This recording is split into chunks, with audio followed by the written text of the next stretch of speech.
Ce dimanche, nous passons à l'heure d'été, un événement qui pour certains sonne comme la promesse d'un réveil difficile. Non, mais on s'habitue, c'est ridicule de faire des histoires pour un truc pareil.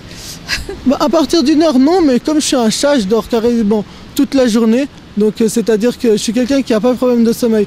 Donc une heure en plus, une heure en moins, je la sens pas passer vu que je dors. Et ça ne change rien pour moi, le truc de sommeil, d'une heure de différence et tout ça. Ça a sûrement un petit impact, mais qui se remet rapidement, on va dire, voilà.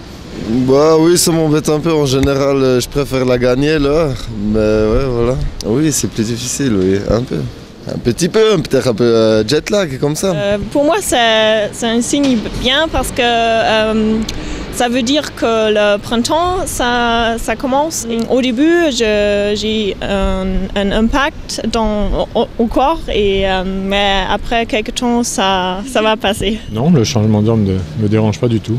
Ça me fait penser à plus de soleil, parce que la journée sera un peu plus longue, le soir surtout, c'est plus agréable. Le corps devrait s'habituer assez rapidement quand même, le fait qu'on dorme un peu moins, mais c'est pas... Ça embête un peu de dormir une heure de moins, mais ma foi, pas le choix. Oui, ça influence beaucoup, je pense. Je pense que quand même, on préférait rester une heure de plus au lit, mais bon.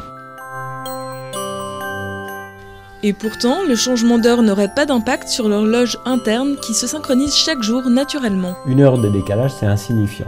Ça n'a pas de conséquences. En fait, d'ailleurs, tous les jours, en fait, notre horloge interne tend à se décaler, pas tout à fait d'une heure, mais spontanément, elle se décale. Et en fait, tous les jours, on resynchronise notre horloge interne et on n'a aucune difficulté habituellement à la resynchroniser. Donc le changement d'heure au printemps ou à l'automne avec une heure de décalage, sur le plan des rythmes biologiques, n'a pas d'impact. Normalement, on ne devrait pas avoir d'impact. On peut toujours trouver des personnes chez qui ça va avoir un impact. Par contre, l'impact, il est beaucoup plus en termes de comportement. Et notamment, le fait qu'avec ces changements d'horaire, on va avoir plus d'exposition à la lumière, donc on va décaler en fait les horaires de sommeil. Simplement parce qu'on profite plus longtemps le soir de la lumière. Donc ça, c'est plus en termes de comportement. Et là, évidemment, ça peut induire une période de restriction de sommeil, parce que les enfants, par exemple, vont jouer à l'extérieur plus longtemps le soir, donc du coup, ça peut perturber l'endormissement. Mais c'est beaucoup plus le fait du changement de comportement et des habitudes, plus que vraiment l'effet du rythme biologique. Pour être dans des conseils très très généraux par rapport au problème d'insomnie, l'idée c'est souvent de respecter le temps nocturne qui est vraiment un temps pour le sommeil. Oui, alors un exemple classique en fait, c'est l'augmentation ou l'excès du temps passé dans le lit. Tout ce temps passé dans le lit, par exemple à lire ou regarder la télévision ou avoir d'autres activités, et à ce moment-là, on va recommander au patient de ne pas lire dans son lit, de lire avant d'aller se coucher, mais pas une fois qu'il est couché, une fois qu'il s'est mis dans son lit.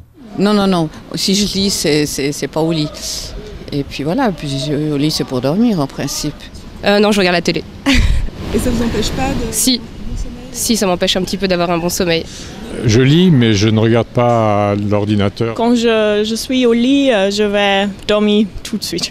Surtout pas la télé, par contre, je lis toujours un peu. Alors surtout, essayer de pas regarder trop de télé le soir ou... Régulièrement, alors, sur l'ordinateur avant de dormir. En fait, il y a une perte d'association entre cet aspect comportemental, je me couche, et la réponse physiologique de l'organisme, je m'endors. Si vous êtes régulièrement fatigué, voici une technique pour récupérer en quelques minutes. Donc parlez-moi un peu de cette technique pour s'endormir rapidement. C'est une technique assez ancienne qui s'appelle le training autogène. Et en se concentrant sur ces perceptions de chaleur, de pesanteur et de chaleur, on favorise en fait l'induction de cet état de détente et le passage finalement à un état de sommeil. Les cochers de fiacre qui attendaient comme ça pendant des heures, les cochers donc adoptaient une position assis, avec les bras comme ça donc, posés sur les genoux dans un certain équilibre qui permet en fait de s'endormir, et le squelette va être en appui et va tenir de lui-même. Donc on arrive à s'endormir comme ça en étant assis.